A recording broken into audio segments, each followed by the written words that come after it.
Good morning everybody. आज अपन लोग वार्षिक परीक्षा एवं अर्धवार्षिक परीक्षा दोनों के लिए इम्पॉर्टेंट क्वेश्चन पढ़ेंगे। सबसे पहले यूनिट का धीरे धीरे करते हुए इसी तरीके से पूरी यूनिट कवर करेंगे जितने भी आ रही होंगी आपके पेपर पे। तो देखते हैं, और इनमें से बिल्कुल फंसने की गारंटी बिल्कुल है कि आपको पेपर पे ही फंसेगा। ये क्वेश्चन जो दिखेंगे आपको यहाँ पे वही क्वेश्चन आपके पेपर पे दिखेंगे। तो सबसे पहले यूनिट पहला कक्षा 11वीं का है और रसायन विज्ञान की मूलभूत अवधारणाएं, ये आपका यूनिट का नाम है, पहली यूनिट। तो पहला क्वेश्चन यहाँ पे रसायन विज्ञान से ही है। जो पहला क्वेश्चन है, रसायन विज्ञान से क्या समझते हैं, तो यहाँ पे रसायन विज्ञान विज्ञान की वह शाखा जिसमें द्रव्य पदार्थ के संगठन, उनके गुणों, उनकी विभिन्न अभिक्रियाओं, ऊर्जा परिवर्तनों के प्रभाव तथा संरचना का अध्ययन किया जाता है। यहाँ पे यदि आप पर बात करें तो कोई भी द्रव है उसके संगठन, मतलब वो किनसे मिलकर के बना है, उनका गुण क्या है, उनमें विभिन्न अभिक्रियाएं कैसे होती हैं और उनमें ऊर्जा का परिवर्तन किस प्रकार का होता है और उनकी संरचना क्या होगी, ये सभी जो अध्ययन किया जाएगा तो वो रसायन विज्ञान में किया जाता है। ठीक, फिर अगला क्वेश्चन देखते हैं अपन, परमाणु किसे कहते हैं। तो किसी तत्व का वह छोटे से छोटा कण जो रासायनिक क्रिया में भाग लेता है किंतु स्वतंत्र अवस्था में नहीं रह सकता है, परमाणु कहलाता है। ठीक, स्वतंत्र अवस्था में नहीं रह सकता है, रासायनिक क्रिया में क्या करता है, भाग लेता है, वो क्या कहलाएगा, आपका परमाणु कहलाएगा। एक ये काफी इंपॉर्टेंट क्वेश्चन है। मोल क्या है, तो यहाँ पे 6.023 × 10⁻23 कणों, अणु, परमाणु या आयन, आपको वहां पे अणु या परमाणु या आयन कुछ भी हो सकता है, के समूह को मोल कहा जाता है। यह संख्या एवोगैड्रो संख्या n कहलाती है। मतलब आपका यदि आप याद रखिएगा तो एवोगैड्रो संख्या और मोल का जो मान होता है वो दोनों ही एक होते हैं। इसका मान कार्बन 12 के 0.012 किलोग्राम में उपस्थित परमाणुओं की संख्या के तुल्य होता है। मतलब कार्बन 12 के में जितने परमाणु होते हैं उसके आधार पर क्या किया गया है, इसका वर्णन किया गया है। अगला क्वेश्चन है इंपॉर्टेंट जो है, एवोगैड्रो संख्या किसे कहते हैं। एनसीईआरटी में आवोगाद्रो करके मिलेगा आपको लिखा। तो एवोगैड्रो संख्या समान ताप और समान दाब पर सभी गैसों के समान आयतन में अणुओं की संख्या समान होती है। मतलब ये एवोगैड्रो नियम जो है क्या कहता है, समान ताप मतलब टेम्परेचर में और प्रेशर में कोई परिवर्तन ना किया जाए तो सभी गैसों के आयतन क्या रहेंगे, समान रहेंगे, एक जैसे रहते हैं। और यहाँ पे इस नियम के अनुसार एनटीपी पर, एनटीपी मतलब नॉर्मल टेम्परेचर प्रेशर, या एसटीपी भी लिखा रहता है कई बार, एसटीपी स्टैंडर्ड टेम्परेचर प्रेशर, तो जो आपका प्रत्येक गैस के 1 ग्राम मोल में अणुओं की संख्या 6.023 × 10⁻23, मतलब ये मोल जो होता है, मोल अणुओं की संख्या और एवोगैड्रो संख्या दोनों के मान क्या होते हैं, एक ही होते हैं। ठीक, इस संख्या को एवोगैड्रो संख्या कहते हैं। इसे n या n0 या na के द्वारा भी प्रदर्शित किया जाता है। समझ में एक बार यहाँ पे n के द्वारा प्रदर्शित किया जाएगा या कि n0 या na के द्वारा प्रदर्शित किया जाता है। अलग अलग बुकें अलग दे देते हैं। ठीक, अब आपका 5वां क्वेश्चन आ रहा है, मोलर आयतन किसे कहते हैं। तो निश्चित ताप और दाब पर किसी गैस के 1 मोल के आयतन को मोलर आयतन या 1 ग्राम अणु आयतन कहते हैं। ठीक, एनटीपी पर गैस के 1 मोल का आयतन 22.4 लीटर होता है। ये याद रखिएगा कि जो एनटीपी पर मतलब नॉर्मल टेम्परेचर प्रेशर पर 1 मोल का आयतन कितना होता है, 22.4 लीटर होता है। ये याद रखिएगा, ये कई बार पेपर में पूछ लिया जाता है। ठीक, अगला क्वेश्चन 6वां क्वेश्चन जो है आपका, परमाणु द्रव्यमान इकाई एएमयू किसे कहते हैं, क्या है। तो यहाँ पे सबसे पहले तो एएमयू को कई बार फुल फॉर्म पूछा जाता है, तो एटॉमिक मास यूनिट होता है इसका। जो फुल फॉर्म होता है, और अर्थात कहने का मतलब परमाणु द्रव्यमान की इकाई होती है। ये जो AMU है तो परमाणु द्रव्यमान की इकाई होती है। और 1 AMU बराबर क्या होता है, कार्बन 12 का 1/12वां भाग, अर्थात ये बराबर बात करें तो 1.66 × 10⁻³ किलोग्राम। ठीक, तो ये मान याद रखिएगा। ठीक, AMU को कई बार फुल फॉर्म पूछता है, तो ये तो बिल्कुल याद ही रखना है आपको कि एटॉमिक मास यूनिट, ठीक, जिसको AMU कहते हैं। अब आपका अगला बहुत इंपॉर्टेंट क्वेश्चन आ रहा है, जो मतलब हर पेपरों पे लगभग बिल्कुल है कि फंसता ही फंसता है। ये दोनों नियम जो आपको दिख रहे होंगे, ये दोनों नियम आते हैं पेपर पे। तो यहाँ पे पहला नियम है गुणित अनुपात का नियम। लिखिए, तो जो गुणित अनुपात का नियम होगा, तो जैसे नाम से समझ में आता है गुणित, ठीक, तो जब दो तत्व आपस में संयोग करके 2 या 2 से अधिक यौगिक बनाते हैं, दो तत्व आपस में क्या करेंगे, संयोग करेंगे और 2 या 2 से अधिक यौगिक बनाते हैं, तो एक तत्व के भिन्न भिन्न भार, एक तत्व का क्या होगा, भार भिन्न रहेगा और दूसरे तत्व के निश्चित भार से संयोग करते हैं। मतलब एक का भार वही रहेगा, उसका भार नहीं बदलेगा, केवल एक ही जो दूसरा तत्व होगा उसी का बस भार बदलेगा। सदैव उनका क्या होता है, सरल गुणित अनुपात होता है। मतलब हम सरल अनुपात में रहेंगे, सरल गुणित अनुपात में रहेंगे। इस नियम का प्रतिपादन किस वैज्ञानिक ने किया था, जॉन डाल्टन ने 1803 में किया था।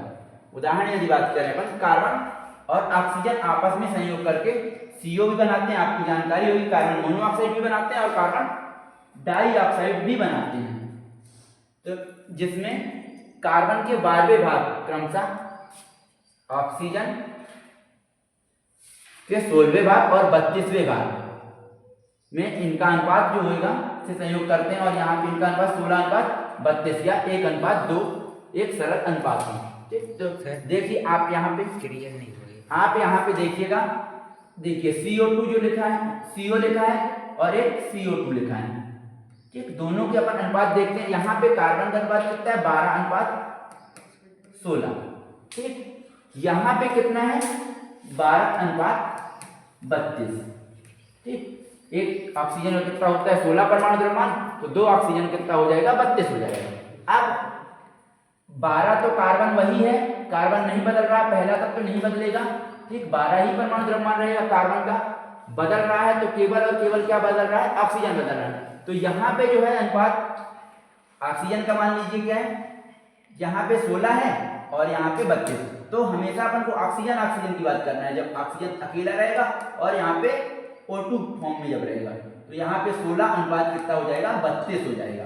और इसको जब अपन कैंसिल करेंगे तो क्या हो जाएगा आपका, यहाँ पे 1:2, 16 एकम 16 और 16 दूनी 32। तो कहने का मतलब ये कि एक तत्व का अनुपात क्या रहता है, निश्चित रहता है। जैसे कि यहाँ पे देख लीजिएगा कि आप एक बार परिभाषा फिर से आपको बता देते हैं, जब दो तत्व आपस में संयोग करके 2 या 2 से अधिक यौगिक बनाते हैं, यहाँ पे 2 यौगिक बन रहे, एक कार्बन डाइऑक्साइड बन रही है और एक कार्बन मोनोऑक्साइड बन रही है, तो एक तत्व के भिन्न भिन्न भार, अर्थात ऑक्सीजन का भार यहाँ पे क्या है, भिन्न है, जो दूसरे तत्व के निश्चित भार से, दूसरा मतलब कार्बन का क्या है भार यहाँ पे निश्चित है। कार्बन सदैव सरल गुणित अनुपात में होते हैं। तो आप देख रहे हो सरल गुणित अनुपात, यदि आप 8 की दुनिया पढ़ोगे तो ये 16 भी आएगा 32 भी आएगा और 32 भी आ रहा है, 8 दूनी 16, 8 चौको 32।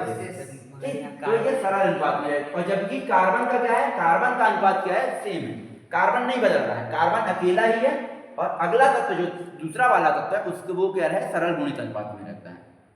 ठीक, मतलब कार्बन सरल मतलब एक ही रहेगा, कार्बन एक ही तत्व रहे, एक तत्व नहीं बदलेगा, दूसरा क्या है इसमें संयोग करने से बदलेगा। और वो कैसे बदलेगा, इसका अनुपात क्या है, गुणित अनुपात में बदलेगा। ठीक, ये बात है। तो ये गुणित अनुपात का नियम, ये बहुत इंपॉर्टेंट क्वेश्चन है, आता है क्वेश्चन है। स्थिर अनुपात का नियम लिखिए, या इसी को निश्चित अनुपात का नियम के नाम से भी जानते हैं, निश्चित अनुपात।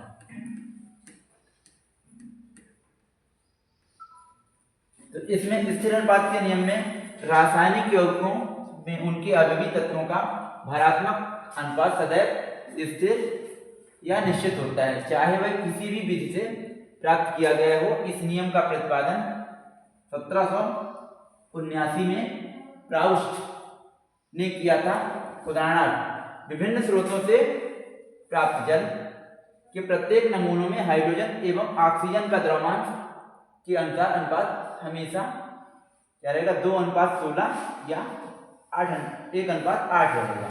ठीक, अब यहाँ पे अपन एक बार फिर से देखते हैं। देखिएगा यहाँ पे क्या है, कहने का मतलब ये है इस नियम का कि कोई भी यौगिक है वो भारात्मक अनुपात क्या रहेगा, उसका हमेशा एक ही रहेगा, चाहे वो किसी भी बीज द्वारा प्राप्त किया। जैसे मान लीजिए यदि H2O है, जल है, तो ये किसी भी स्रोत से मिले, चाहे आपको नदी से मिले, तालाब से मिले या कुएं से या बोरवेल से मिले, कहीं से भी आप H2O लेंगे तो H2O का जो मतलब कहने का यहाँ पे हाइड्रोजन के कितने 2 परमाणु भाग ले रहे हैं और ऑक्सीजन का 1 परमाणु भाग ले रहे हैं। यदि द्रव्यमान के आधार पर इन पे बात करें, द्रव्यमान पर बात करें तो हाइड्रोजन का द्रव्यमान कितना होगा, 2 होएगा और ऑक्सीजन का कितना होगा, 16।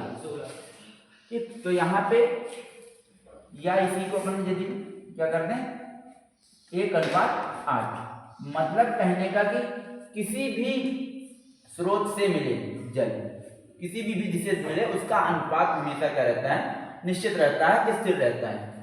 ठीक, इसलिए इसको क्या कहते हैं, स्थिर अनुपात करने में। यदि अपन दूसरा उदाहरण लेना चाहें, दूसरा उदाहरण जब लेंगे तो दूसरा उदाहरण पे अपन H2O ले लेते हैं, H2O तो ले लिए, CO2 ले लेते हैं, CO2।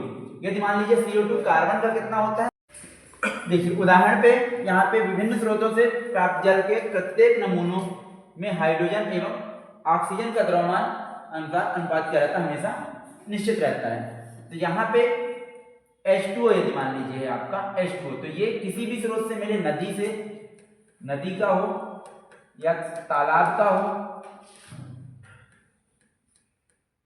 या नलकूप का हो, नलकूप मतलब बोरवेल, ठीक, किसी से भी हो, लेकिन जल यदि है तो इनमें हाइड्रोजन, जैसे मान लीजिए यदि अपन संख्या में बात करें तो यहाँ पे 2 हाइड्रोजन के परमाणु हैं, ऑक्सीजन का 1 है। तो यहाँ पे यदि द्रव्यमान पे बात करें तो हाइड्रोजन का द्रव्यमान कितना होता है, 1 होता है, 2 हाइड्रोजन है तो इसका कितना हो गया, 2। ऑक्सीजन का परमाणु द्रव्यमान कितना होता है, 16। तो यहाँ पे यदि बात करें तो 1:8 कितना आ जाएगा, 8।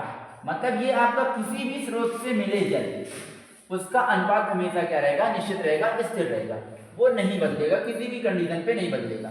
तो ये क्या कहलाता है, स्थिर अनुपात का नियम। वही नियम अपना बोलता है रासायनिक यौगिक में उनके अवयवी तत्वों का भारात्मक अनुपात सदैव स्थिर रहता है या निश्चित रहता है, मतलब वो नहीं बदलेगा। जैसे यदि अपन मान लीजिए अभी तो जल की बात कर रहे थे, यदि मान लीजिए दूसरा उदाहरण लें, अपन यहाँ पे कार्बन डाइऑक्साइड कर लें।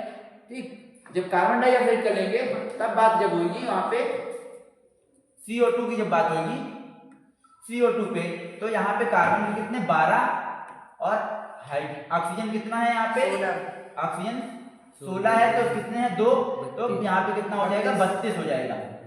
तो यहाँ पे अब कितना आएगा, आ जाएगा आपका अनुपात में यदि बात करें तो यहाँ पे 2 से कैंसिल करते हैं तो कितना हो जाएगा, यहाँ पे आपका 6:16। ठीक, यहाँ पे क्या हो जाएगा आपका 2 छक्का 12 हो गया। ठीक, और यहाँ पे क्या हो गया आपका, यहाँ पे आपका 32 हो जाएगा। 32 को काटेंगे तो कितना हो जाएगा, 2:12। ठीक, तो यहाँ पे आपका क्या हो जाएगा कि 16 आएगा, तो 6 अनुपात कितना हो जाएगा, 16। तो ये अनुपात क्या रहता है, हमेशा स्थिर रहेगा, बदलेगा नहीं। ठीक, ठीक, तो मतलब अनुपात हमेशा स्थिर रहता है, कोई भी हो, किसी भी तरीके से हो। यदि आप संख्या में बात करो तो जैसे मान लीजिए 1 कार्बन लिया है और यहाँ पे ऑक्सीजन कितने लिए हैं, 2 लिए हैं संख्या में, ऑक्सीजन 3 हो तो ठीक, ऑक्सीजन 3 हो तो अनुपात बदलेगा। ठीक, लेकिन वो कार्बन डाइऑक्साइड की जगह कार्बन ट्राइऑक्साइड हो जाएगा। तत्व नहीं बदलना चाहिए, ये आप कहीं से भी लीजिए, चाहे आप प्रकाश संश्लेषण के थ्रू कार्बन डाइऑक्साइड ले रहे हैं या किसी का दहन करके कार्बन डाइऑक्साइड ले रहे हैं, तो मतलब कार्बन डाइऑक्साइड है तो वो हमेशा कार्बन डाइऑक्साइड ही रहेगी, चाहे वो किसी भी स्रोत से हो। ठीक, तो वो बदलेगा नहीं, वो क्या कहलाएगा, स्थिर अनुपात का नियम कहलाता है। मतलब अनुपात हमेशा क्या रहेगा, स्थिर रहता है, निश्चित रहता है। ठीक, चलिएगा यहाँ पे अगला क्वेश्चन, 9वां क्वेश्चन जो आपका आ रहा है, तो यहाँ पे बात करें तो मूलरता किसे कहते हैं, रासायनिक गणनाओं में इसके प्रयोग किस प्रकार किए जा सकते हैं, समझाइए। तो मूलरता में आपको याद ये रखना है कि इसका जो मात्रक होता है मोल प्रति लीटर होता है। तो किसी पदार्थ के 1 लीटर विलयन में उपस्थित विलेय के मोलों की संख्या को मूलरता कहते हैं। मतलब 1 लीटर विलयन जो है उसकी मात्रा क्या रहेगी, उसमें कितना विलेय घुला है, ये क्या कहलाएगी, उसकी मूलरता कहलाएगी। अर्थात कहने का मतलब कितना आप याद रखिएगा, ये मात्रक होता है मोल प्रति लीटर। मतलब 1 लीटर विलयन उपस्थित विलेय के मोलों की संख्या जो बात होगी तो विलेय के मोलों की संख्या होगी वहां पे। ठीक, मूलरता बराबर विलेय के मोलों की संख्या बटे विलयन का आयतन लीटर में रहेगा। ठीक, तो वो क्या कहलाएगी, मूलरता कहलाएगा। बन जाएगा, याद रखिएगा। ठीक है, ये आप यहाँ पे इसके बाद यहाँ पे यदि अपन उदाहरण बात करें तो उदाहरण पे 1 mNaOH का अर्थ आता है कि 1 लीटर जो विलयन है में 1 मोल अर्थात 40 ग्राम NaOH उपस्थित है। ठीक, तो इसका मतलब ये एक मूलरता देख लीजिएगा, पढ़ लीजिएगा, इंपॉर्टेंट क्वेश्चन है। अगला देखते हैं, आणविक सूत्र किसे कहते हैं। आणविक सूत्र मतलब अणुओं का सूत्र कितना क्या कहलाता है। तो अणु जैसे मान लीजिए आपका H2O हो गया, ये अणु कहलाएगा, CO2 हो गया अणु कहलाएगा, NH3 हो गए, ये सब क्या कहलाते हैं, अणु कहलाते हैं। तो इनका सूत्र क्या कहलाता है, तो वह सूत्र जो किसी यौगिक में उपस्थित तत्वों के परमाणुओं की वास्तविक संख्या को व्यक्त करता है। अणु सूत्र क्या होता है, मतलब वो अणु सूत्र क्या कहलाएगा, उसकी वास्तविक संख्या मतलब कितने अणु परमाणु हैं वो। जैसे यहाँ पे हाइड्रोजन 2 है, ऑक्सीजन 1 है, कार्बन यहाँ पे 1 है, ऑक्सीजन 2 है, नाइट्रोजन 1 है और यहाँ पे हाइड्रोजन कितने हैं, 3 है। तो ये चीज मतलब उनके परमाणुओं की संख्या को व्यक्त करेगा। अणु तो है ही, ये परमाणु बताएगा कितने परमाणु है तो उनकी वास्तविक संख्या। तो अणु सूत्र बराबर क्या होता है, मूलानुपाती सूत्र, पूरे कोश का कितना n, मतलब यहाँ पे n उनकी संख्या बदल सकती है। ठीक, n बराबर क्या हो जाएगा, अणु भार बटे मूलानुपाती सूत्र भार। ठीक, तो यहाँ पे अब अगला क्वेश्चन है अपना मूलरता। जब मूलरता देखेंगे आप तो यहाँ पे मूलरता नहीं मोललता है, मूलरता अपन पढ़ लिए हैं अभी पहले। अब मोललता आ रहा है, मतलब मोलरिटी जो होती है। तो यहाँ पे मोलरिटी पे जब बात होगी तो वहां पे विलयन पे बात होती है, यहाँ पे विलायक पे बात होगी। तो 1 किलोग्राम विलायक में उपस्थित विलेय के मोलों की संख्या को उसकी विलयन की मोललता कहते हैं। तो यहाँ पे आपको याद रखना है मोल प्रति केजी। ठीक, मतलब यहाँ पे किलोग्राम पर बात होगी कि 1 किलोग्राम, लेकिन 1 किलोग्राम किसका रहेगा, विलायक का रहेगा, याद रखिएगा। यहाँ पे विलायक पे बात होगी, विलायक के द्रव्यमान की बात होगी, के द्रव्यमान की बात होगी। तो यहाँ पे 1 किलोग्राम विलायक में विलेय के मोलों की संख्या को मूलरता कहते हैं। मूलरता बराबर क्या हो जाएगा आपका, यहाँ पे विलेय का द्रव्यमान, विलेय का यहाँ पे द्रव्यमान पे बात होगी, ठीक, बटे विलयन का विलेय का आणविक द्रव्यमान गुणित कितना हो जाएगा विलायक का द्रव्यमान, और ये भी किस में रहेगा, किलोग्राम में रहेगा, केजी में रहेगा, याद रखिएगा। ठीक, तो यहाँ पे ठीक, ये इसका सूत्र यदि आप शॉर्ट फॉर्म में लिखना चाहें तो यहाँ पे WB बटे MB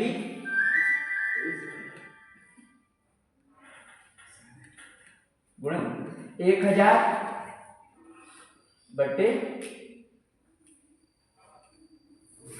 केजी। ठीक, यहाँ पे आपका क्या रहेगा, किलोग्राम किसका रहेगा, लेकिन यहाँ पे केजी किसका रहेगा आपका, याद रखिएगा। तो यहाँ पे आपका जो रहेगा तो विलायक का, मतलब यहाँ पे WA रहेगा, WA रहेगा यहाँ पे। ठीक, याद रखिएगा WA का केजी में द्रव्यमान रहेगा यहाँ पे। ठीक, कितने में कितना घुला है। ठीक, तो याद रखिएगा, बन जाएगा ये।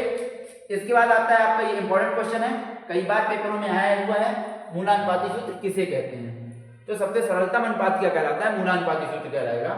तो वह सूत्र जो किसी यौगिक के अणुओं में उपस्थित तत्वों के परमाणुओं के सरल अनुपात को व्यक्त करता है, मूलानुपाती सूत्र कहलाता है। जैसे यहाँ पे ग्लूकोज का दिया है उदाहरण की बात करें तो ग्लूकोज के कार्बन, हाइड्रोजन और ऑक्सीजन की संख्याओं का अनुपात 1:2:1 है, आता है। मूलानुपाती सूत्र क्या होता है, CH2O होगा। ठीक, देखिएगा, चलिए अपन यहाँ पे देखते हैं। जैसे C6 लिखा है, H12 लिखा है, O 6 लिखा है ये ग्लूकोज का।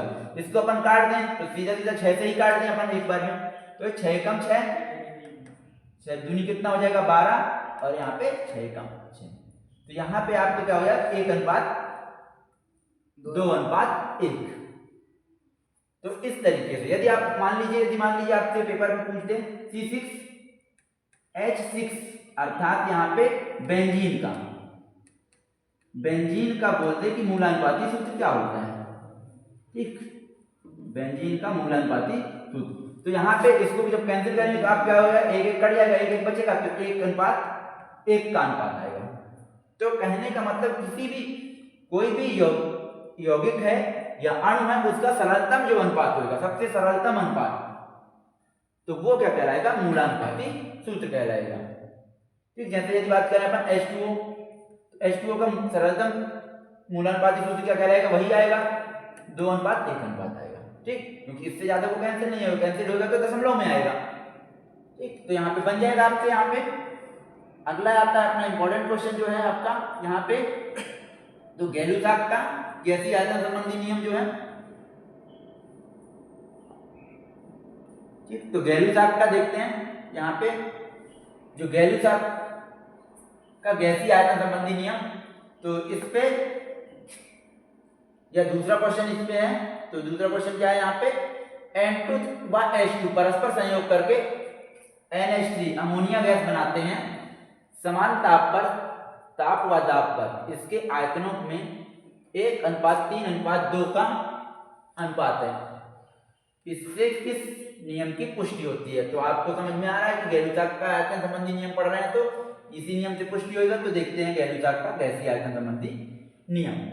तो जब गैसें आपस में संयोग करती हैं, गैसें क्या होंगी, आपस में संयोग करेंगी, मतलब यहाँ पे आप देख रहे हो तो आपकी जो N2 है और H2 ये दोनों क्या है, गैस है, तो ये आपस में संयोग करेंगे। तो गैसें आपस में संयोग करती हैं तो उनके आयतनों में सरल अनुपात होता है, यदि उनके संयोग से बना हुआ पदार्थ भी गैस हो, यदि जो संयोग करने के बाद बन रही यहाँ पे अमोनिया गैस बन रही है, तो यदि वो भी गैस हो तो उसका आयतन भी अभिकारी गैसों के आयतनों के सरल अनुपात में होता है, जब सभी आयतन समान ताप और दाब पर नापे जाएं। समान ताप मतलब आपको यहाँ पे पता है, जैसे आप पढ़े हैं NTP पर, थोड़ी देर पहले एक क्वेश्चन था आपका NTP पर और HTP पर, इन दोनों पर मतलब सामान्य ताप और सामान्य दाब पे बात होती है।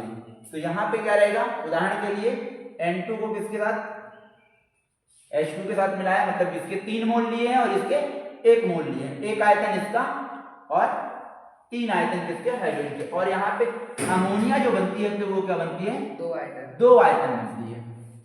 तो यहाँ पे अतः इनके जो आयतनों में अनुपात क्या होगा, 1:3:2 का क्या होगा, एक सरल अनुपात प्राप्त होता है। तो ये मतलब एक आयतन की क्या है जो यहाँ पे बन रहा है, तो यहाँ पे आयतन में क्या हो रही है, कमी हो रही है। ठीक, 2 आयतन लास्ट में यहाँ पे 2 आयतन आ रहा है, तो आयतन में क्या होती है, कमी होती है गैस में। ठीक, तो ये क्या होता है, हमेशा एक क्या होता है, सरल अनुपात में प्राप्त होता है। तो ये गैलुसाक का गैसीय आयतन संबंधी नियम कहलाता है। चलिए अगला क्वेश्चन देखते हैं। डाल्टन की प्रमुख अवधारणाएं, मतलब डाल्टन का जो परमाणु सिद्धांत है, तो इसकी प्रमुख अवधारणाएं क्या है, इसका कॉन्सेप्ट क्या है। तो डाल्टन क्या कहते हैं, इस पे बात करते हैं। सबसे पहला डाल्टन जो बोलते हैं, तो प्रत्येक पदार्थ अत्यंत छोटे छोटे कणों से मिलकर बना होता है, जिन्हें क्या कहते हैं, परमाणु कहते हैं। ठीक, या एटम कहते हैं। तो मतलब यहाँ पे प्रत्येक परमाणु क्या है, अत्यंत छोटे छोटे कणों से मिलकर बनेगा और उनको क्या कहेंगे, परमाणु कहेंगे। दूसरी बात ये कहते हैं, एक ही तत्व के सारे परमाणु सभी प्रकार से अर्थात भार, आकार तथा अन्य गुणों में समान होते हैं, किंतु दूसरे तत्व के परमाणु में भिन्न होते हैं। मतलब दूसरे, आप स्वाभाविक बात है कि आप हाइड्रोजन मान लीजिए कहीं से भी ले रहे हैं, किसी तरीके से भी हाइड्रोजन कहीं से भी आप प्राप्त करिएगा, तो हाइड्रोजन का परमाणु हाइड्रोजन दूसरे हाइड्रोजन के परमाणु जैसा ही रहेगा, बदलेगा नहीं। ठीक, तो वही बोल रहे हैं कि एक ही तत्व के सारे परमाणु सभी प्रकार से आकार, भार, गुण सब तरीके से क्या रहेंगे, एक ही जैसे रहेंगे। लेकिन यहाँ पे यदि दूसरा तत्व मान लीजिए ऑक्सीजन आ जाए, तो ये अपना हाइड्रोजन अपना गुण दिखाएगा, ऑक्सीजन अपना गुण दिखाएगा। तो दोनों के क्या, दो तत्व यदि दूसरे अलग अलग तत्व हैं तो उनके गुण क्या हो जाएंगे, भिन्न हो जाएंगे। ठीक, ये नहीं कि हाइड्रोजन जैसा ऑक्सीजन अपना व्यवहार दिखाने लगा, ऑक्सीजन अपना व्यवहार दिखाएगा, हाइड्रोजन अपना व्यवहार दिखाएगा। ठीक, तो यहाँ पे बन जाएगा आपसे।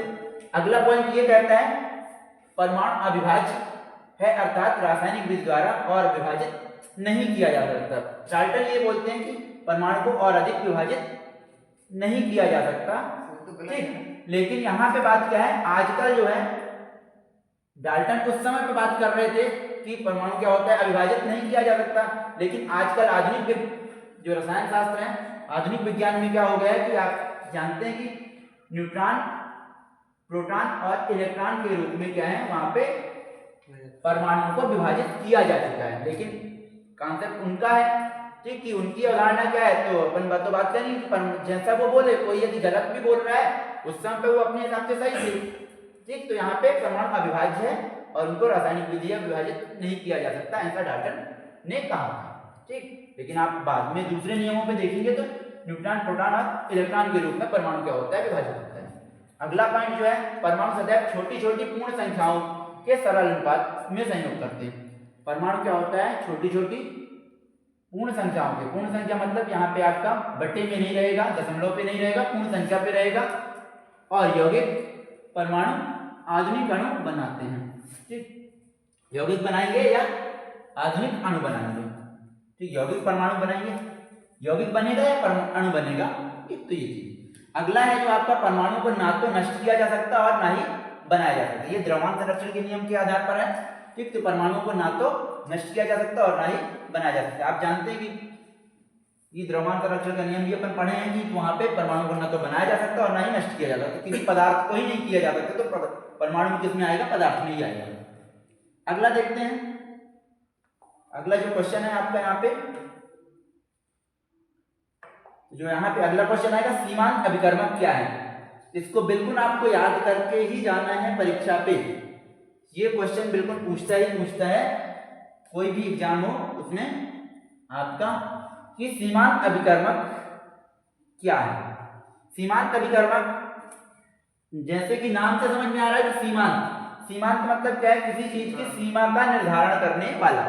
तो ऐसा अभिकर्मक जिसकी मात्रा क्या रहेगी, कम रहेगी, वो क्या कहलाएगा, सीमांत अभिकर्मक कहलाएगा। ठीक, जैसे आप मान लीजिए दो फ्रेंडों के साथ जा रहे हैं कहीं पे, ठीक, आप फास्ट चल रहे हैं लेकिन दोनों को साथ में ही जाना है, दूसरा फ्रेंड आपका धीमा चल रहा है, तो आप भी अपनी गति उसी के साथ कर लोगे, तो मतलब दोनों क्या रहेंगे, दोनों की क्या रहेंगे, सीमांत। आप किसके कारण धीमा हो गए, दूसरे जो धीमा फ्रेंड चल रहा था उसके कारण आपकी गति भी क्या हो गई, धीमी हुई। कहने का मतलब ये कि जो कम स्पीड है, जिसकी जो धीमा है, वो क्या कहलाएगा, तो सीमा का निर्धारण करेगा। आपकी स्पीड की सीमा का निर्धारण कौन कर रहा था, आपका दूसरा जो कम चल रहा था, कम स्पीड से फ्रेंड चल रहा था, वो कर रहा था। वही कहने का मतलब यहाँ पे भी उसी आधार पर है, संतुलित समीकरण में जो क्रियाकारक कम मात्रा में उपस्थित रहता है वह पहले समाप्त हो जाता है, ऐसी क्रियाकारक को सीमांत अभिकर्मक कहते हैं, क्योंकि वह उत्पाद की मात्रा को सीमित करता है। ठीक, मतलब जिसकी मात्रा कम होगी उससे उत्पाद वो जल्दी खत्म हो जाएगा, उसका अंत हो जाएगा, वो नहीं रहेगा, तो अभिक्रिया क्या हो जाएगी, पूरी रुक जाएगी, मतलब उत्पाद का बनना क्या हो जाएगा, यहाँ पे बंद हो जाएगा। जब उत्पाद का बनना बंद हो जाएगा तो वही अभिकर्मक क्या कहलाएगा, सीमांत अभिकर्मक। देखिए चलिए अपन कोई बात नहीं, यहाँ पे उदाहरण से अपन बात कर लेते हैं। जैसे देखिएगा यहाँ पे C12H22O11 पे बात करते हैं, इसका क्या करते हैं, पानी के साथ जल अपघटन करते हैं H2O के साथ। ठीक, जब इस पे आप जल अपघटन करोगे तो यहाँ पे क्या हो जाएगा आपका C6H12O6 प्लस C6H12O6, मतलब आपका यहाँ पे ये सुक्रोज है, सुक्रोज का जल अपघटन करने पर क्या होता है, आपका ग्लूकोज का एक अणु और फ्रक्टोज का एक अणु बनता है। तो यहाँ पे बात क्या करेंगे कि जब इसका जल अपघटन, तो पानी आपको ये अधिक मात्रा पे रहता है, ये पर्याप्त रहता है पानी, लेकिन यहाँ पे ग्लूकोज क्या है, कम मात्रा पे रहता है, सीमित बात है, ग्लूकोज नहीं बोलना था। यहाँ पे सुक्रोज क्या रहेगा आपका, ये जो सुक्रोज है, सुक्रोज क्या रहेगा, वो कम मात्रा पे रहेगा। तो अभिक्रिया से ग्लूकोज और फ्रक्टोज तो बनता जाएगा, लेकिन जब ये समाप्त हो जाएगा, जब समाप्त हो जाएगा तो उत्पाद बनना क्या हो जाएगा, बंद हो जाएगा। अर्थात कहने का मतलब यहाँ पे सीमांत अभिकर्मक कौन है आपका, तो सुक्रोज है, ठीक। C12H22O11 ये आपका सीमांत अभिकर्मक, किसके कारण अभिक्रिया क्या होगी, पूरी रुक जाएगा, ठीक। तो बन जाएगा ये, मतलब उसके परमाणु मिल गए और जितना मतलब देखिए जैसे अपन सामान्य में यदि बात करें तो जो धीमा चलेगा वो ही पूरा नियंत्रण रखेगा। कोई यदि तेज चल रहा है तो उसके कारण भी क्या हो जाएगा, उसका वो मायने नहीं रख रहा। जो धीमा चलेगा वो पूरी अभिक्रिया क्या कर देगा, धीमा कर देगा। तो जिसकी सीमा समाप्त हो जाएगी, जो खत्म हो जाएगा, तो वो क्या कराएगा, सीमांत अभिकर्मक, ठीक। जिसकी सीमा खत्म हो जाए वो सीमांत मतलब जो नहीं बचेगा, ठीक। सिंपल सी बात, उसके कारण क्या होगा, उत्पाद क्या होगा, नियंत्रित होगा। अगला आता है आपका द्रव्यमान संरक्षण का नियम। द्रव्यमान के संरक्षण के नियम पे यदि यहाँ पे बात करें, द्रव्यमान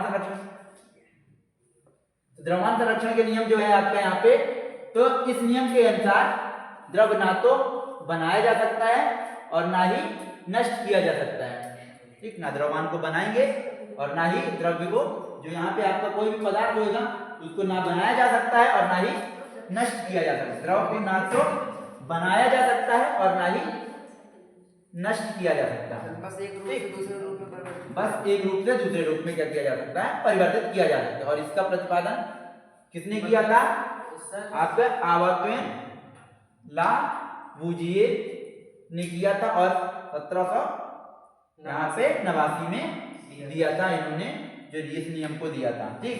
और यही आपके क्या है, रसायन विज्ञान के जनक भी हैं।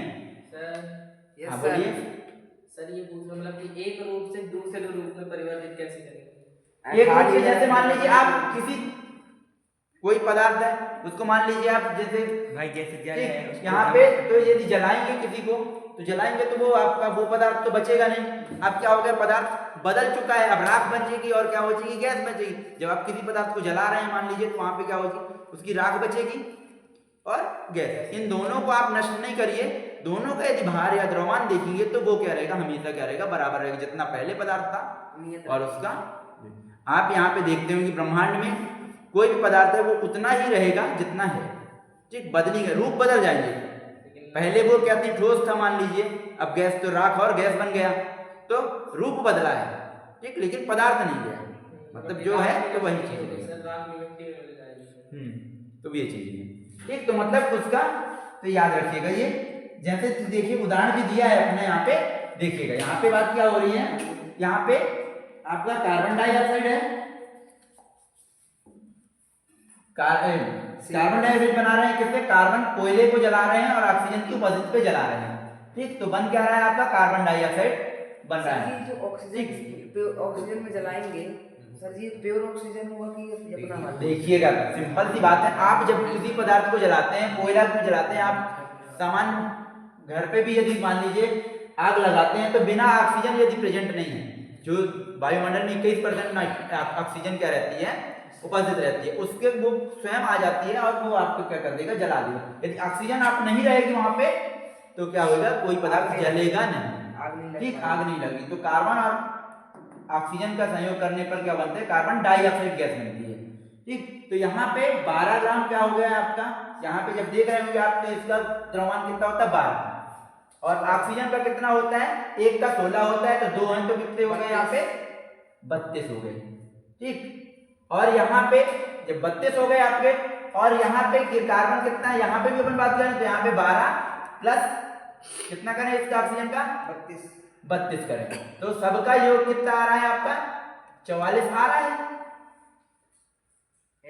ठीक। इनको भी जोड़ेंगे आप तो क्या होगा, 44 आएगा और इसका भी योग आएगा, मतलब बदला नहीं। अब 11 से क्या हो गया, उत्पाद बना, लेकिन वो द्रव्यमान उसका क्या रहेगा, हमेशा बराबर रहेगा, 44 ही रहेगा। तो वही लिखा है, देखिएगा यहाँ पे कि 12 ग्राम कार्बन 32 ग्राम ऑक्सीजन से संयोग करता है तो 44 ग्राम कार्बन डाइऑक्साइड प्राप्त होती है। मतलब वहां पे कोई भी हो कि पदार्थ बदलेगा नहीं हर हालत। ये जो गैस है ये ग्राम में नापी जाती है।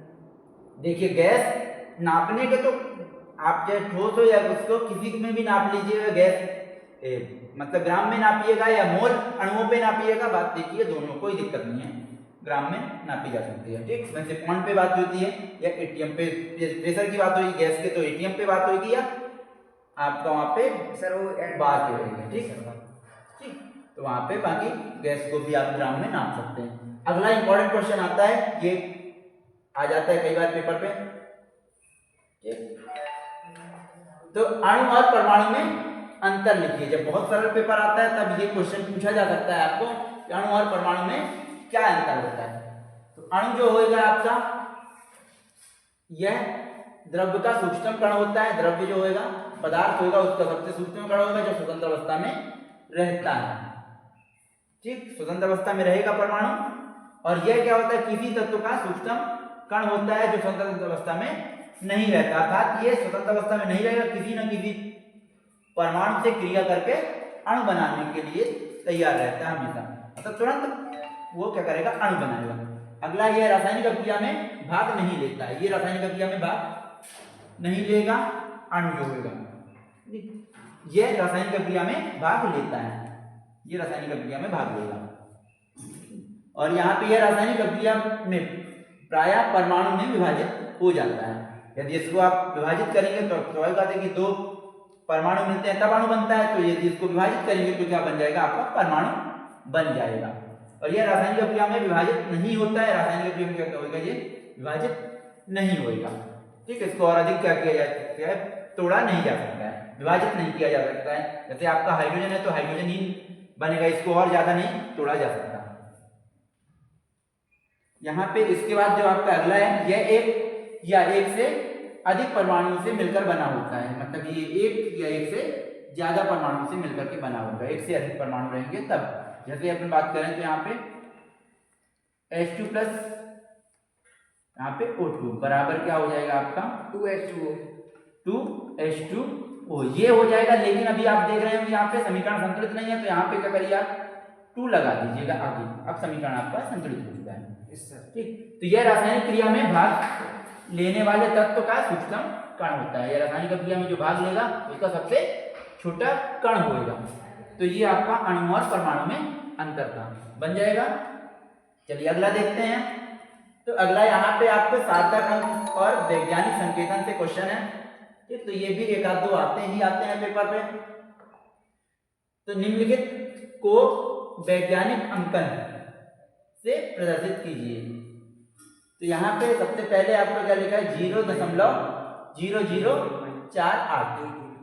ठीक, तो इस एक एक करके देखते हैं। तो इसका क्या हो जाएगा, आपको यहाँ पे दशमलव यहाँ पे लगाना है। जब यहाँ पे दशमलव लगाएंगे तो 4.8 गुणे 10 की घात -3। ठीक, यहाँ पे इनका क्या हो जाएगा, घात किस में चली जाएगी, -3 पे चली जाएगी। ठीक, घात तो बन जाएगा यहाँ पे। इसके बाद यहाँ पे आपको क्या लिखा है, 200, यहाँ पे 234 दशमलव है, यहाँ पे 0.000। ठीक, 3 जीरो है, तो यहाँ पे दशमलव यहाँ पे लाएंगे जब अपन 2 पे पर, तो 2.34 गुणे 10 की घात 5। 10 की घात 5 कैसे होगी? 10 की घात 5, यहाँ पे ये 5 संख्याएं हैं, देख लीजिएगा 1 2 3 4 और 5। यहाँ पे कितनी संख्याएं हैं, 5 संख्याएं। 5 संख्याएं तो वो क्या हो जाएगी, 10 की घात पे चला जाएगा। इसी तरीके से 8008 जो है आपका, तो 8 दशमलव यहाँ पे लाना है। अब 0.008 कर देंगे, गुणित कितना कर देंगे, यहाँ पे कितनी संख्या है, 3 संख्या है, तो घात क्या लगा देंगे, 3 लगा देंगे। Yes sir. ठीक, इसके बाद जब यहाँ पे आपका 500.0 लिखा है तो दशमलव एक अंक पे लाना है अपन को। तो 5.00 कितने शून्य आ गए, 3 आ गए, 3 शून्य। ये वाला शून्य भी अपन ले लेंगे, लेकिन बात यहाँ पे ये दशमलव के उस तरफ था। ठीक, तो यहाँ पे यदि आप ये बात करें तो यहाँ पे क्या आ जाएगा, 10 की घात कितना आ जाएगा, 2 आ जाएगा। इसी तरीके से यहाँ पे 6.0012। तो दशमलव के बाद 0 का तो कोई यहाँ पे जब दशमलव के बाद क्या करेंगे, यहाँ पे जब देखेंगे तो यहाँ पे दशमलव के बाद क्या है, संख्या कुछ भी रहे उसका कोई महत्व नहीं होता। तो यहाँ पे क्या हो जाएगा, 6.0012 गुणे 10 की घात 0 हो जाएगा वहाँ पे। तो अगला क्वेश्चन आ रहा है अपना सार्थक अंक। सार्थक अंक देखते हैं। सार्थक अंक अंक पद्धत होते हैं, इनमें बताना है कितने सार्थक अंक। तो जैसे यहाँ पे आपका है 0.0025, यहाँ पे आपके सार्थक अंक कितने हैं? 2 हैं। और यहाँ पे 208 दिया, इसमें सार्थक अंक 3 है। 3 यहाँ पे जो आपका 5005 दिया है, इसमें सार्थक अंक 4 है।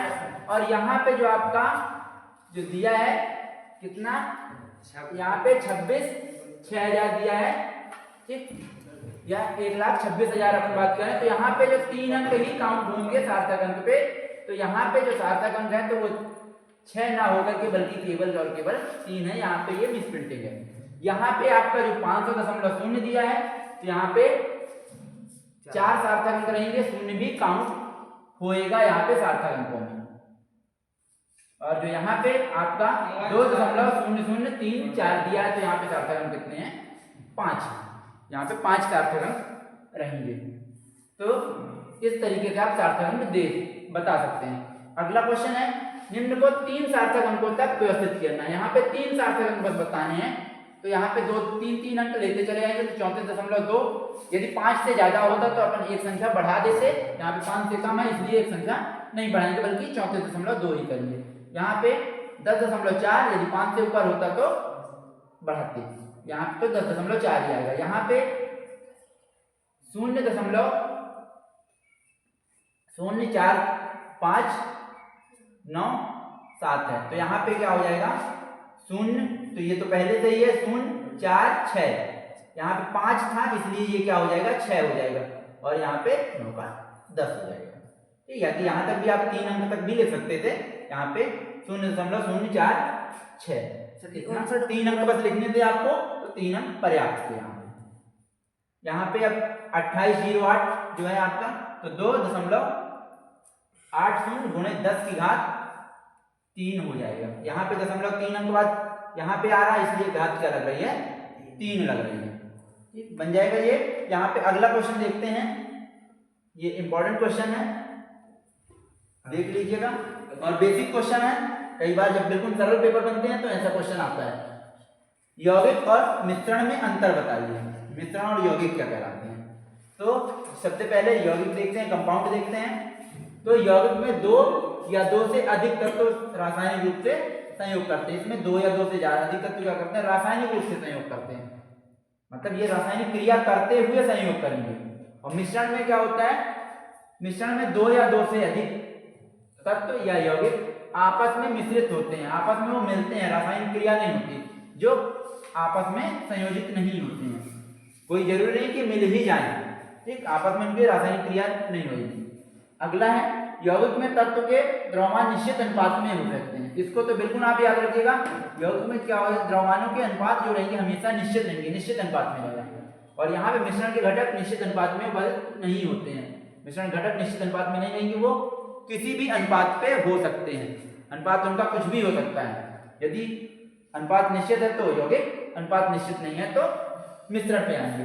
यौगिक हमेशा समांगी होते हैं। यौगिक क्या होते हैं? हमेशा समांगी होते हैं, अर्थात इनमें सर्वत्र समान संगठन होते हैं। ठीक, समांगी का मतलब ये होता है कि यदि कोई पदार्थ है उसके प्रत्येक भाग में विलेय कणों की मात्रा क्या रहेगी? समान रहेगी, समांगी क्या रहेगी। जैसे अपन मान लीजिए विलयन बनाते हैं, आप सामान्य भाषा में जानते हैं कि शरबत, तो शरबत जब आप बनाते हैं तो यदि मान लीजिए 1 गिलास शरबत लिए हैं तो शरबत के प्रत्येक भाग में जो विलेय कण अर्थात शक्कर की मात्रा क्या रहेगी? समान रहेगी, तो वो विलयन क्या कहलाएगा? समांगी। ठीक, और यहाँ पे क्या होगा? मिश्रण समांगी या विषमांगी प्रकृति के हो सकते हैं। समांगी होंगे या कि विषमांगी।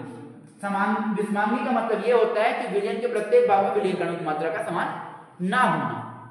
मतलब यहाँ पे आप जैसे पानी में मिट्टी या पानी में रेत, वो विषमांगी का उदाहरण है। वहां पे आप जब तक विलयन बनाए रहोगे तब तक क्या रहेगा? वो समांगी रहे जैसे दिखेगा, लेकिन बाद में विषमांगी हो जाएगा। मतलब प्रत्येक भाग में विलयन कणों की मात्रा समान नहीं रहेगी। यौगिक में घटक अपनी पहचान त्याग देते हैं। यौगिक में यदि घटक बनेगा, कोई दो तत्व तो आपस में मिलेंगे तो यौगिक बनाएंगे तो वो अपना एक गुण खो देते हैं। जैसे अपन यदि बात करते हैं H2+O2 बात करते हैं तो यहाँ क्या बनता है? H2O बनता है। ठीक, इसके 2 अणु ले लें। यहाँ पे आप जानते हो कि हाइड्रोजन क्या होती है? जलती है, जलने वाली एक गैस है। और ऑक्सीजन क्या करती है? जलने में सहायता करती है। लेकिन यहाँ पे आप जानते हैं कि पानी क्या करता है? पानी आग को बुझा देता है। मतलब इनके गुण क्या हो गए, बिल्कुल पहचान खो दिए अपना। इनका काम जलाना था दोनों का, ये जलता था ये जलाता था और ये बुझा देता है। तो समझ में आ गया, मतलब अपनी पहचान खो देते हैं। पहचान खो दी अर्थात यौगिक निर्माणकारी तत्वों के लक्षण प्रदर्शित नहीं करते, मतलब जिनसे बना इनके जैसे लक्षण नहीं दिखेंगे। और यहाँ पे क्या होता है, मिश्रण में घटक अपनी पहचान त्यागते नहीं है, मतलब जिनसे मिलकर बनेगा उसी अपना लक्षण को बना करके रखे, क्योंकि यहाँ पे रासायनिक क्रिया नहीं होती। अर्थात मिश्रण सभी घटकों के लक्षण को प्रदर्शित करते हैं, मतलब जिनसे मिलेगा सभी के लक्षण क्या दिखेंगे वहां पे। यौगिक का गुण उनके घटकों के गुणों से पूरी तरह भिन्न होते हैं, पूरी तरह भिन्न होते हैं जिनसे मिले थे, यहीं पे अपन देखे थे ऊपर। मिश्रण के गुण उनके घटकों के गुणों के मध्यवर्ती रहेंगे या मध्यमार्गी रहेंगे, ठीक, मतलब उनके बीच के रहेंगे। यौगिक के मिश्रण में ऊष्मा, प्रकाश, विद्युत ऊर्जा का अवशोषण या उत्सर्जन होता है। यहाँ पे ठीक, उत्सर्जन मतलब निकलना। मिश्रण के निर्माण में ऊष्मा, प्रकाश या विद्युत ऊर्जा का अवशोषण या उत्सर्जन नहीं होता। वहां पे क्योंकि रासायनिक क्रिया नहीं होती तो अवशोषण और उत्सर्जन कोई बात ही नहीं होती। यहाँ पे अगला है यौगिक के गलनांक सुनिश्चित एवं सटीक होते हैं। इनके यौगिक के जो होंगे गलनांक और सुनिश्चित रहेंगे, मतलब हमेशा निश्चित रहेंगे और सटीक रहेंगे। मतलब कोई पदार्थ कितने टेम्परेचर पे उबलेगा या इतने टेम्परेचर पे क्या होगा उसका गलनांक। गलनांक मतलब कोई पदार्थ जिस तापमान पर पिघलता है वो क्या कहलाता है, उसका गलनांक कहलाता है। सभी का निश्चित रहता है। जैसे अपन बात यदि करें लोहा का, तो लोहा वहां पे आपका 1600 डिग्री सेल्सियस पे उबलता है। लोहा का Fe बोलते हैं। हाँ, 1600 डिग्री सेल्सियस पे उसका क्वथनांक होता है। एक यहाँ पे मिश्रण के गलनांक एवं क्वथनांक सुनिश्चित एवं सटीक नहीं होते हैं। यहाँ पे कोई जरूरी नहीं कि मिश्रण गलनांक और क्वथनांक क्या हो जाए कि बिल्कुल सटीक रहें। यौगिक के घटकों को भौतिक विधियों द्वारा पृथक नहीं किया जा सकता। यौगिक जो बने हैं तो उनको भौतिक विधि द्वारा नहीं किया जाएगा बल्कि रासायनिक विधियों द्वारा पृथक किया जाएगा। मिश्रण के घटकों को भौतिक विधियों द्वारा आसानी से पृथक किया जा सकता है। इनको आसानी से पृथक किया जाएगा। जैसे आप मान लीजिए यहाँ पे शरबत बनाते हैं या पानी और क्या कर दीजिए रेत डाल दीजिए, ठीक, तो पानी और रेत डाल देंगे तो आप थोड़ी देर रख दोगे तो वो आराम से दोनों अलग हो जाएंगे। तो ये कहलाती है भौतिक विधियां। इसके बाद आपका आता है मोलरता एवं मोलरता में अंतर। ये भी अच्छा क्वेश्चन है यहाँ पे। तो यहाँ पे मोलरता और मोलरता दोनों पे अंतर, मोलरिटी और मोलरिटी, केवल एक शब्द का अंतर रहता है यहाँ पे रा का और यहाँ पे ला का, ठीक, यहाँ पे आर है यहाँ पे एल, ठीक। तो इतना तो देखिएगा। और इसको क्या होता है, मोलरता को कैपिटल एम से तो करते हैं, इसको स्मॉल एम से, मोलरता को स्मॉल एम से। तो देखिएगा यहाँ पे मोलरता द्रव्यमान एवं आयतन से संबंधित है। ये किससे, द्रव्यमान मतलब विलेय का द्रव्यमान और आयतन मतलब विलयन का आयतन। यहाँ पे ये विलयन के आयतन से लिए। मोलरता में द्रव्यमान मतलब विलेय का द्रव्यमान और द्रव्यमान ये वाला द्रव्यमान जो है मतलब विलायक का द्रव्यमान। मतलब यहाँ पे द्रव्यमान पर ही बात होगी, पूरी और पूरी क्या होगी, केवल द्रव्यमान पर बात होगी। मोलरता तापक्रम में परिवर्तन से परिवर्तित होती है। यहाँ पे आयतन की बात है, आप ये याद रखिएगा, जितने भी कोई भी आपकी सांख्यता को व्यक्त करने वाली विधि हो, यदि जिसमें भी आयतन पे बात होगी, आयतन में यदि बात हो रही है तो वो ताप परिवर्तन से क्या होगी, परिवर्तित होगी। यहाँ पे देखिए जो तापक्रम में परिवर्तन से क्या होगी, परिवर्तित होगी, मतलब जिसके भी में आयतन पे विचार किया जाएगा तो वो क्या करेगा, ताप परिवर्तित से बदलेगा। और यहाँ पे जो मोलरता है तापक्रम में परिवर्तन से परिवर्तित नहीं होती। अर्थात कहने का मतलब यहाँ पे द्रव्यमान पर बात होती है, यहाँ पे द्रव्यमान विलायक का द्रव्यमान बात होती है, तो इसलिए ये तापक्रम से परिवर्तित नहीं होगा। तापक्रम बदलोगे तो इसको कोई फर्क नहीं पड़ेगा, कुछ भी नहीं बदलेगा। और इसे मोल लीटर इनवर्स या मोल प्रति लीटर से व्यक्त करते हैं। जैसे अपन थोड़ी देर पहले पढ़े थे कि मोलरता एक मोल प्रति लीटर, इसे क्या करते हैं, मोल प्रति केजी या मोल केजी इनवर्स में व्यक्त करते हैं। तो याद रखिएगा मोलरता अधिक सुविधाजनक विधि है, ये ज्यादा सुविधाजनक होती है और ये सटीक होती है, बिल्कुल निश्चित निर्णय देती है। तो ये और एक आध अंतर तो आप यहां से भी देख सकते हैं, जब आप मान लीजिए भूल जाए तो मोलरता को कैपिटल एम से और मोलरता को स्मॉल एम से प्रदर्शित करते हैं। तो चलिए अगला क्वेश्चन आ रहा है आपका, मोल अंश या मोल प्रभाव जिसी को कहते हैं या मोल फ्रैक्शन कहते हैं। तो विलयन में परिवर्तित किसी एक घटक या अवयव के मोलों की संख्या और विलयन में परिवर्तित कुल घटकों या अवयवों के मोलों की संख्या के अनुपात को मोल प्रभाव कहते हैं। बन जाएगा यहाँ पे, देख लीजिएगा एक बार और परिभाषा देख लेते हैं। विलयन में परिवर्तित किसी एक घटक या अवयवों के मोलों की संख्या और विलयन में परिवर्तित कुल घटकों के मोलों की संख्या के अनुपात को मोल प्रभाव कहते हैं। एक बार समझ में नहीं आया। चलिए देखिए, एक बार आप बोल रहे हैं तो बता देते हैं। विलयन में उपस्थित किसी एक घटक, मतलब कोई एक घटक, विलेय या विलायक के मोलों की संख्या और विलयन पर कुल घटक, कुल घटक मतलब यहाँ पे विलायक और विलेय दोनों की बात होगी, मतलब विलयन का की बात होगी, विलयन के मोलों की संख्या के अनुपात को क्या बोलते हैं, मोल प्रभाव कहते हैं। यहाँ पे यदि बात करें अवयव का मोल प्रभाव, और इसे कैपिटल एक्स से तो करते हैं, याद रखिएगा कैपिटल एक्स से। तो अवयव का मोल प्रभाव मतलब विलेय या विलायक किसी का, तो जिसका मोल प्रभाव निकालेंगे उसको क्या करना पड़ेगा, अपन को ऊपर रखना पड़ेगा, ऊपर लिखना पड़ेगा।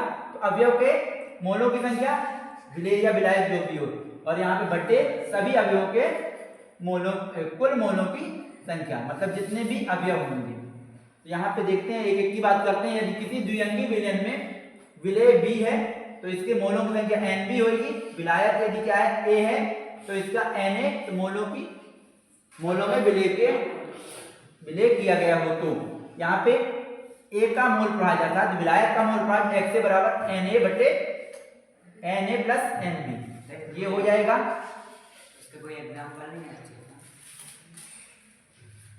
यहाँ पे अपन यदि बात करें जिस तरीके से, यहाँ पे एन ए क्या है, यहाँ पे विलायक का क्या है, विलायक के मोलों की संख्या है, और ये एन बी यहाँ पे विलेय के मोलों की संख्या है। यदि यहाँ पे अगले की अपन बात करें बी का मोल प्रभाव, तो एक्स बी बराबर क्या होगा, एन बी बटे N A plus N B.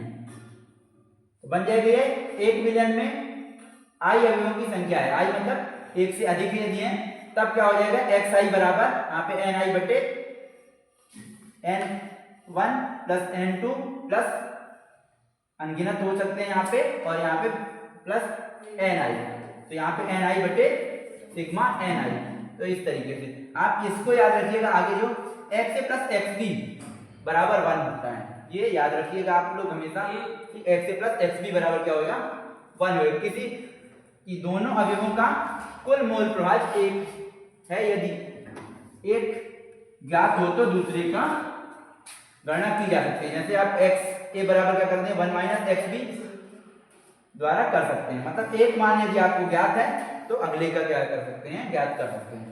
जैसे मान लीजिए बी का निकालना है तो एक्स बी माइनस क्या कर देंगे आप, एक्स 1 यहाँ पे, चलिए यहाँ पे ये कर देते हैं, एक्स बी बराबर क्या हो जाएगा, 1 माइनस यहाँ पे एक्स ए हो जाएगा। ठीक, इस तरीके से, तो इस तरीके से निकाला जा सकता है, याद रखिएगा। चलिए अगला देखते हैं। चलिए तो यहाँ तक आपके कितने इंपॉर्टेंट क्वेश्चन थे फर्स्ट यूनिट के,